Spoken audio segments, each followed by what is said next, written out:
there was a time when everybody thought, Napster and streaming was going to kill the industry. And for a little while, it kind of did, especially if you were an independent artist. So here we are now. It's 20 plus years later, and it is what it is. And I think that if you're a new artist today, man, opportunities are actually pretty amazing. If you're man, if you're connected cool to shit out there now. And if you're connected to a youthful audience, Mm-hmm. and that's one of the things that, and again, I don't say this to cry. I say it to just be factual. Like my band Dope, I'm very grateful for what it is, but I also know what it is. Like I know what my demographic is. And for me to put a bunch of energy or time or money into trying to rebrand it and market it to a 16-year-old would be foolish. Mm. But at the same time, that means that there are limitations to it. That means that, like, I understand that the demographic of the person that interacts with my band, they mostly use social media in a way that, like, they're going on Facebook to share pictures from their kids' t-ball game. Mm-hmm. They're not using Facebook or TikTok or Instagram the way a 16-year-old does, which is the way that our fans back in 1999 used Metal Edge magazine or Alternative Press magazine. Like they use social media as a way to consume and find new passion and points of art and bands and so on and so forth. Well, that's not me. They're not going to find me on a large scale. Some 16-year-old might find me, but my fan base is not going to be reignited because of social media. But if I was a 22-year-old artist putting out my first album, dude, I don't know that there's ever been a better time because Like unlike instant them, reach. dude, it's so like for me, dude, when I was in 1999, I had a clipboard at the merch booth that said, please sign up with your email address, which, it was an AOL email address and they've changed since then. And then when I got dropped from a major label in 2002, 3 years into it, like I had no ability to connect with my fans.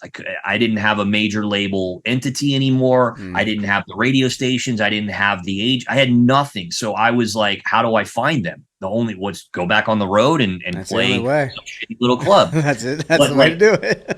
but nowadays it's like, boom, you like my band? Okay, cool. You've hit the button and you've subscribed. And now, I have however many thousand followers. And today I'm going to go on print on demand and I'm going to create a new t-shirt design. And I'm going to say only 100 available and I could sell them in a day. Like right.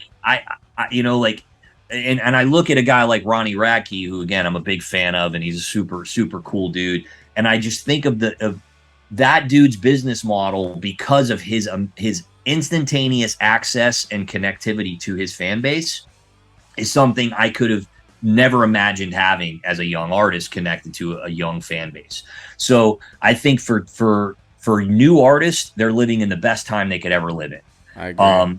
For me as an older artist, not the best time that you could ever live in. I'm glad you I'm glad you came back to that though, because I wanted to say like it's a growing pain, and it just as it says in the word pain, but there is time to try and drag some of those people through because it's going to happen. Like just like streaming. I mean, as you know, in the rock world, our genre was the last genre to embrace the streaming platforms, and it showed on every single 100%. number. Well, and I'll take that a step further, and I'll say that like that I'm also grateful for the things I got that the new bands today don't. Like I was on MTV at 3:00 in the afternoon. Right. And that was like a cool experience in itself. And the major label push and all those things that we got to participate in that don't really exist anymore.